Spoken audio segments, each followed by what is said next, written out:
Hello everyone, welcome back to Cheers English. We're learning not only studying, don't give up, just cheer up. By the way, how are you today?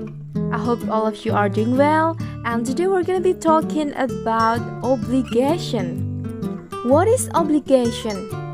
Kira-kira ada yang tahu artinya obligation apa? Well, obligation artinya kewajiban. So, obligation is an expression to state a responsibility or necessity or something that we have to do.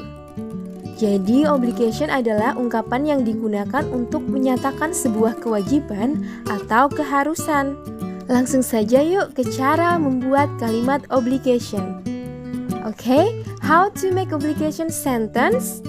Well, before learning further about obligation, we have to know there are two ways to make obligation sentence.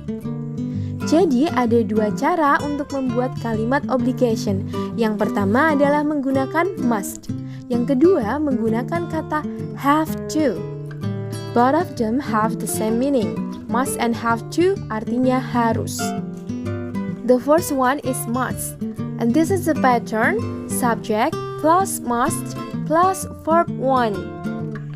Verb 1 di sini menggunakan verb 1 atau verb 1 yang infinitif atau kata kerja asli, yaitu kata kerja yang tidak ditambahi apapun. For example, OMG, I had an appointment with my doctor. I must go now. Another examples are more about rules. We must wear shoes at school. Kita harus memakai sepatu di sekolah. We must have a driver's license to drive a car. Kita harus mempunyai lisensi atau SIM untuk mengendarai mobil. Alright, and the last example is we must come on time to the office. Kita harus datang tepat waktu ke kantor. Jadi, ingat ya rumusnya subject plus must plus verb 1. Nah, sekarang kita menuju ke bagian berikutnya yuk, yaitu menggunakan have to or has to. Jadi, ketika menggunakan have to, ada dua pilihan. Yang pertama menggunakan have to, yang kedua menggunakan has to. Jika subjeknya I, you, Dewi, maka menggunakan have to. Jika subjeknya she, he, it, maka menggunakan has to. Let's go to the examples. The first one, it's cold outside. I have to wear a thick jacket. Di luar sangat dingin. Aku harus memakai jaket yang tebal. The second example, my sister got bad scores in science. She has to join the remedial program. The last example, we have to do the assignment tonight because there is no time anymore. Itu tadi cara membuat kalimat obligation menggunakan kata must and have to. And now, do you think about something? What is the difference between must and have to? Alright, I'm gonna explain the difference between must and have to. The first one, different meaning in negative form. Jadi, perbedaannya adalah di bentuk negatif antara must and have to. Contohnya adalah ketika must dijadikan negatif menjadi must not or mustn't, maka artinya tidak boleh atau dilarang. Sedangkan have to, jika dijadikan negatif menjadi don't have to or doesn't have to, yang artinya tidak harus. Ingat, tidak boleh atau dilarang berbeda dengan tidak harus. Contohnya bagaimana? Langsung saja. Yang pertama, you must not bring some food in the library. Kamu tidak boleh membawa makanan di perpustakaan.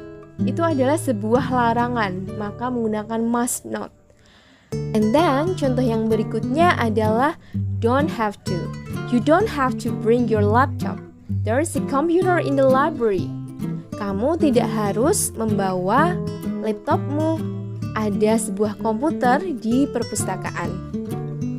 Beda bukan antara tidak boleh atau dilarang dan tidak harus.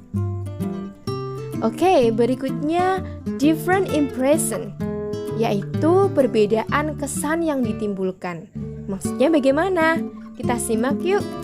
Yang pertama, must. Must is more specific and personal. Jadi, must ini lebih spesifik atau lebih khusus dan sifatnya personal. Contohnya, we must wear shoes at school. Itu adalah contoh spesifik.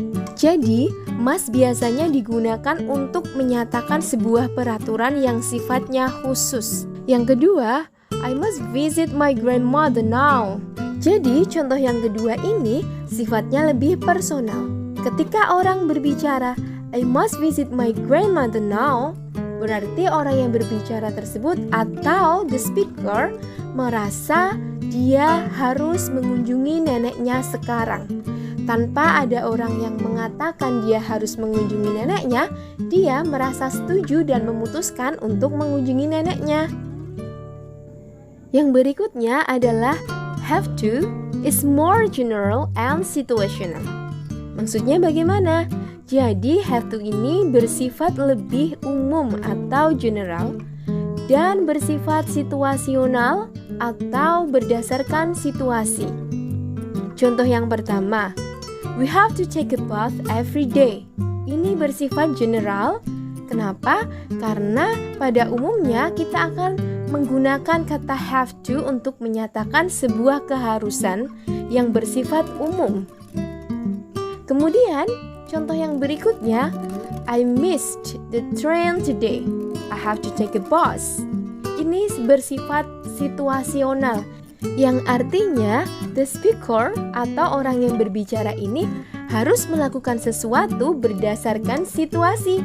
Seperti dalam contoh ini, the speaker atau orang yang berbicara mengatakan bahwa dia ketinggalan kereta hari ini, maka dia harus naik bis. Bisa jadi dia tidak suka naik bis, tetapi dia harus melakukannya berdasarkan situasinya. Do you get it? Alright, jadi itu tadi cara membuat kalimat obligation atau kalimat yang bersifat menyatakan kewajiban atau keharusan. I think that's all for today. I hope you enjoyed the lesson. Don't give up, keep it up, dan tetap semangat. Don't forget to subscribe, like, and comment kira-kira materi apa lagi yang teman-teman butuhkan. Well, I'll see you on the next lesson. Bye-bye.